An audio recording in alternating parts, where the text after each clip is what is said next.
Welcome back. Today we'll be searching for more Nevada State historical markers. Today we'll be looking for markers numbers 256 through 260. So let's go ahead and start in Washoe County. Located near the corner of North Virginia Street and Red Rock Road is a small dirt pullout and our first marker in this series. Let's take a look at marker number 256, Historic Transportation from Honey Lake to Virginia City. Historic Transportation from Honey Lake to Virginia City. The historic road corridors from the Truckee Meadows northwestward into the Honey Lake area contains a tangle of intertwined routes, following the course of valleys, portions of an immigrant trail cutoff, toll roads, county roads, and casual parallel routes developed to bypass blockages such as mud holes. Construction of the paved precursor to US 395 and recent freeway construction along this same corridor have obliterated much of the earlier road system, cutting them into isolated segments. The road is associated with a continuing history of transportation in the state of Nevada, reflecting the progress of road improvement and economic and demographic change. Honey Lake, 1856-1863.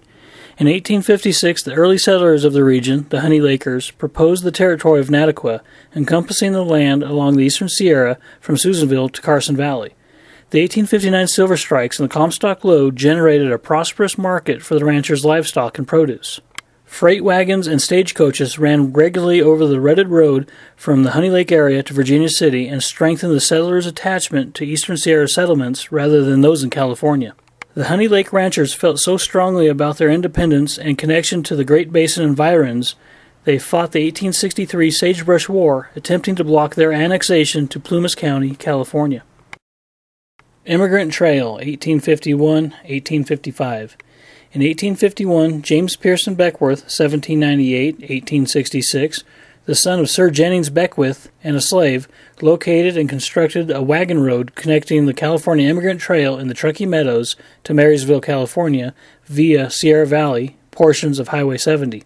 Beckwith, a trapper and trader, hoped to earn his fortune with the opening of the road. However, he was never reimbursed as promised by the mayor of Marysville for road construction.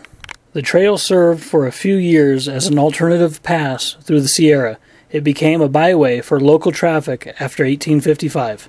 Roadside stations and ranches, 1850s. This marker is located at the Peavine Ranch, an overnight stop for the travelers along the road from the Truckee River to ranches near Honey Lake. The ranch advertised a well-stocked table and bar and first-class beds.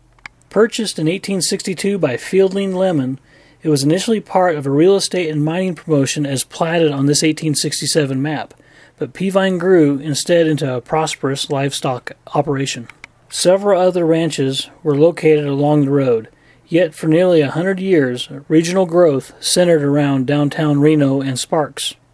Over time, most of the ranches and stage stops were replaced by small, isolated communities, then larger communities, and eventually suburbs. Highway system, 1930s, present. The Three Flags Highway gave way to US 395, which was an extension of Virginia Street in Reno. In the 1970s, a four-lane system was proposed. The highway generally follows the same transportation corridor and still cuts through the Peavine Ranch property. Three Flags Highway, 1923-1930s.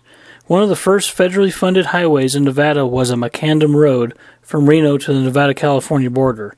The Nevada Highway Commission was organized in 1917. Federal money was mandated for Nevada in 1921, and construction started in April 1922 for the Three Flags Highway, the road linking Canada, the United States, and Mexico. Portions of the road still remain. Toll roads, 1850s, 1860s. Prior to state and federally constructed highways, a stage and toll road between Honey Lake and Virginia City was more or less maintained under a succession of private owners such as Myron C. Lake. In 1861, Lake traded property in Honey Lake Valley for the log toll bridge across the Truckee River with Charles W. Fuller of Susanville. Lake applied for a franchise to improve, maintain, and construct a toll road from 3 miles south of this bridge to the California-Nevada border, excluding passage through the town streets of Reno. The early road, approximately 20 miles long, was in a constant deplorable condition and impassable at times. Nevada State Historical Marker, number 256. Now, let's head to 235 Main Street in Dayton. Here we will find the Dayton Township Justice Court and our next marker, marker number 257, Nevada's first gold discovery. Nevada's first gold discovery. In July 1849, Abner Blackburn, a former member of the Mormon Battalion, made the first gold discovery in what is now Nevada, near this site. See the canyon to the right. William Prowse, a member of the passing immigrant party, made a second discovery further up Gold Canyon in May 1850. The discoverers of these placer gold deposits believed the promised riches of California to be greater.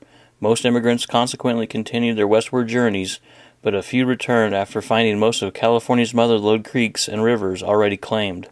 By the spring of 1851, some 200 placer miners, including James Old Virginia Finney, were working in the area.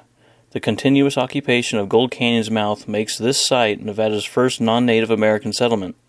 Dayton, also known as Chinatown, became a mineral, milling, commercial, and agricultural center after prospectors and placer miners worked their way up Gold Creek.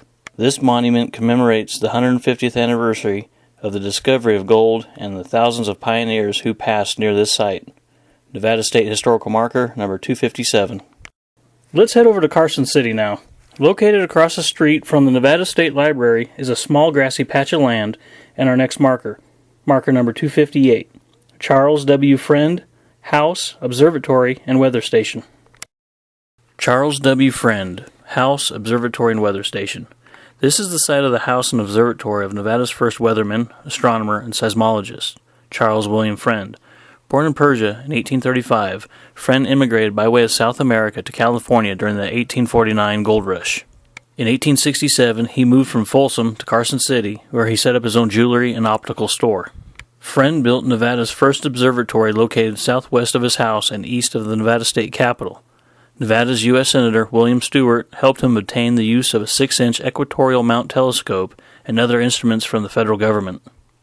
Charles Friend also established Nevada's first weather service. In 1887, the Nevada legislature passed authorization for a weather service station in Carson City. Friend became its director and created volunteer weather stations throughout the state. He compiled the data into reports that are still referenced today. Charles W. Friend died in 1907. Since his death, the Association of Weather Services has recognized him as a pioneer in weather service west of the Rockies. Nevada State Historical Marker, number 258. Staying in Carson City, let's travel over to 606 Mountain Street. This classic revival-style mansion is the official residence of the Governor of Nevada and the Governor's family. Located on the wrought iron fence on the corner of West Robinson and Mountain Street is a small bronze plaque, which happens to be our next marker, marker number 259, the Governor's Mansion. The Governor's Mansion. Reno architect George A. Ferris designed this neoclassical mansion, which cost $22,700. It is the only home ever built for Nevada's highest elected official. In July 1909, acting Governor Denver Dickerson and his wife Una became the first residents of the mansion. 2 months later, June Dickerson was born here. From 1909 to 1999, 16 families have occupied the mansion. In 2000, First Lady Demma Gwynn began a revitalization of the grounds. Private funds supported many of the improvements, including this fence extension donated by Steel Engineers Incorporated, Las Vegas, and Blue Mountain Steel Incorporated, Carson City. Nevada State Historical Marker, number 259. Now, let's turn around and head up to northern Elko County. About 15.5 miles south of the town of Jackpot on US 93 is an NDOT yard. Across the road from the maintenance yard is a dirt road that will take you to the once thriving mining town of Contact. But on the corner of US 93 and the road to Contact will be our next marker. Marker number 260. Contact, Nevada. Contact, Nevada. The town of Contact first existed in the early 1880s, blossomed 1909, and declined in the early 1940s. The town cycled through 3 boom and bust periods, with miners, bootleggers, cowboys, and railroaders playing lead roles. The Utah Construction Company, UCC, ranches contributed to Contact's economy and stability. The unique geology of the area gave Contact its name. Copper deposits from the contact between the Jurassic granodiorite stock and the Carboniferous sedimentary rock occurred approximately 150 million years ago. 4 mining districts existed in the vast area surrounding Contact. Gold drew the miners, but copper was the most abundant mineral. Mines around Contact extracted 5.8 million pounds of copper, 1,222 ounces of gold, 360,000 pounds of lead, 17,000 pounds of silver, and 18,000 pounds of zinc. In 1926, the UCC built the Oregon Short Line, OSL, a rail line between Twin Falls, Idaho and Wells, Nevada, that permitted ore shipments from Contact to smelters in Salt Lake City, Utah.